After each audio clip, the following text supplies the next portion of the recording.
Now listen and answer questions 18 to 20.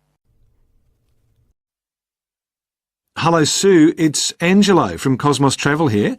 I've booked your flight and I've found you an English college called the Harbour Language Centre. Great! Where exactly is that? Well, have you got that little map I gave you yesterday? Yes? You see where the harbour is with the 3 wharves and the water? Yes. Got that? OK, there are 2 parallel streets. Quay Street, that's Quay, and Customs Street. The building where the college is located is on Quay Street, opposite Prince's Wharf. Right. Got it. And what about accommodation? Well, I've booked you into a hotel for the first 3 nights, and then the accommodation officer will find you a family to live with. Good. And where's the hotel? It's a short walk from the college, on the corner of Queen Street and City Road. Which corner exactly? On the left-hand side as we're looking at the map. Okay. Near the little park. Yes, that's right. And what about a good bookshop? I'm going to need to buy a dictionary and some English books. Yes, well, I believe there's a really good language bookshop on the corner of Customs Street and Queen Street. It's near the college, so that's pretty convenient. Thank you so much. You've been really helpful.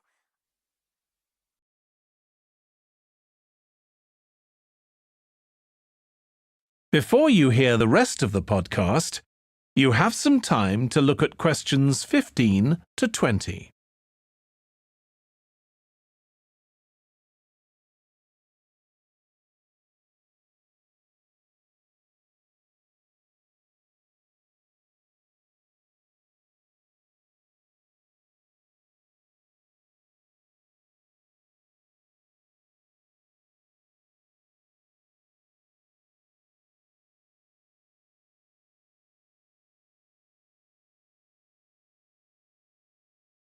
Now listen and answer questions 15 to 20. The sheep market is one of the main centres for art and history in the whole of the country. If you look at our map, you'll see some of the main attractions there. Most visitors start from Crawley Road at the bottom of the map. The Reynolds House is one of the oldest houses in the city and is open to the public. It's on the north side of Crawley Road, next to the footpath that leads to the public gardens. The area is particularly interesting for its unusual sculptures. The thumb is just what its name suggests, but it's about 10 metres high. You'll see it on Hill Road, across the road from the bank. The museum's got a particularly fine collection of New Zealand landscapes. It's on the east side of the sheep market, on City Road. It's on the other side of the road from the public gardens, immediately facing the junction with Hill Road. The Contemporary Art Gallery is on a little road that leads off Station Square, not far from the public gardens. The road ends at the gallery. It doesn't go anywhere else. That's open every day except Mondays. The Warner Gallery specialises in 19th century art. It's on City Road, near the junction with Crawley Road, on the same side of the road as the public gardens. It's open on weekdays from 9 to 5 and entry is free. Finally, if you're interested in purchasing high-quality artwork, the place to go is Nucleus. You need to go from Crawley Road up through Station Square and east along Hill Road until you get to a small winding road turning off. Go up there and it's on your right. If you get to City Road, you've gone too far. That is the end of section 2. You now have half a minute to check your answers.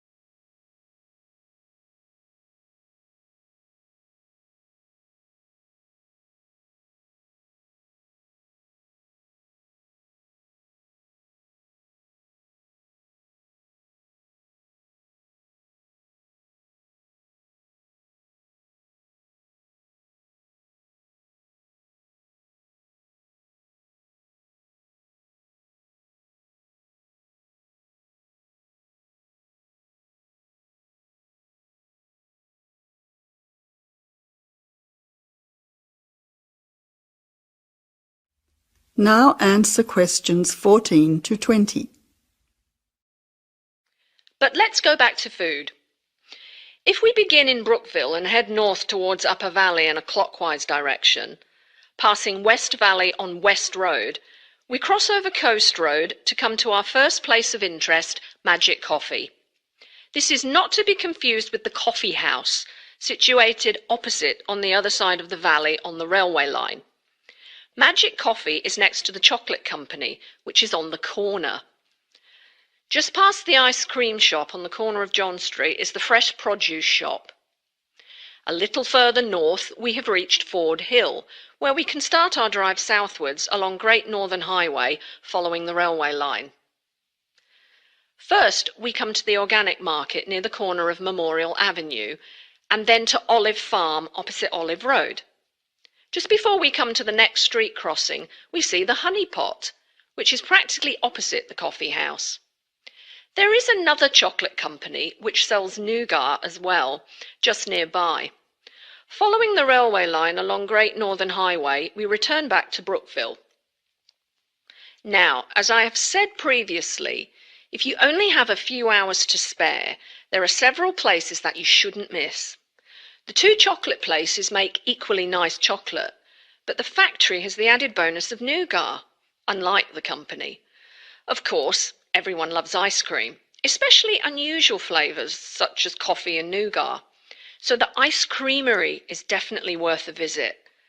And while the coffee house sells expertly made hot drinks, including hot chocolate, I think your time would be better spent sampling the many products on offer at the organic market.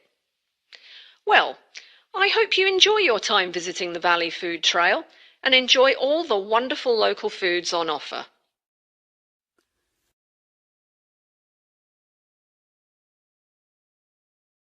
That is the end of part 2. You now have half a minute to check your answers.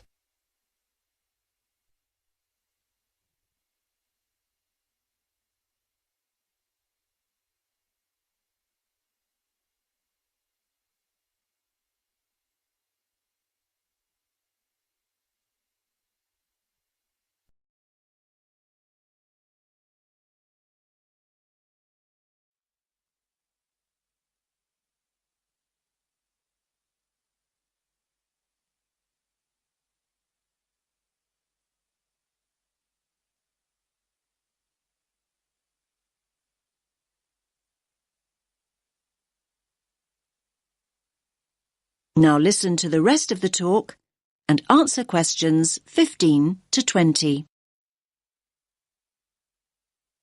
Right, can everyone see the plan now? Good. Let's start at the Balfour Road entrance, since that's where most of you come and go from. The Farley Road entrance and lower playground won't be affected at all. Now, as you come into the top playground, the two new classrooms will be on the right. There'll be a new gate, and the steps down will be rebuilt. There'll be a ramp for disabled visitors too. On the plan here, only the parts of the building affected by the plans are shown. I'll explain why the hall is marked on later.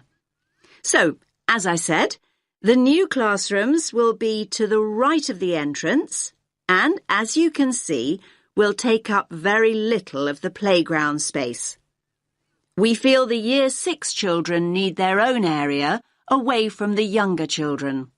So, this one on the left of the two rooms will be the new Year 6 classroom.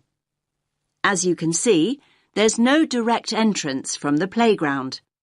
The plan is to include a small entrance area here from the playground for coats and boots and so on.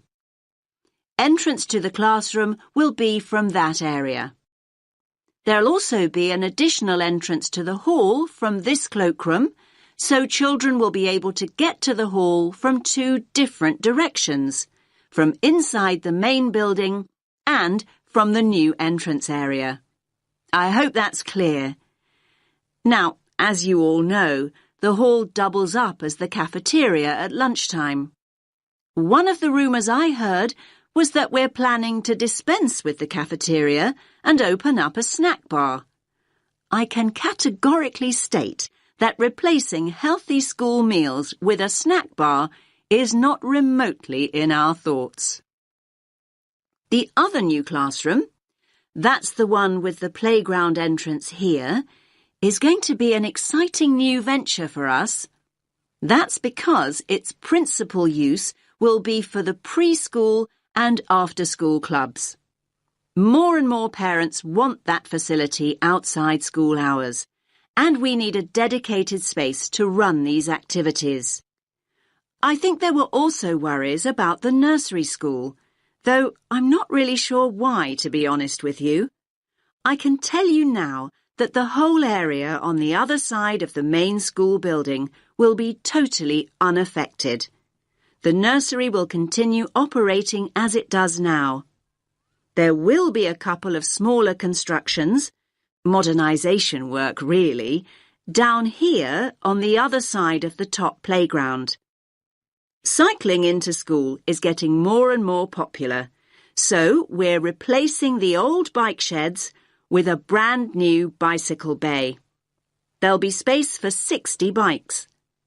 The children's toilets will also be modernised, and the children will be able to enter them from inside the school building rather than from the playground as they do now. There'll be brand new staff toilets in that part of the building too, I'm pleased to say. So, I hope that's at least started to allay a few fears. Take a few minutes to look at the plan, but I'll get out of the way. Then I'll answer a few questions if you have any. Does that make sense to you?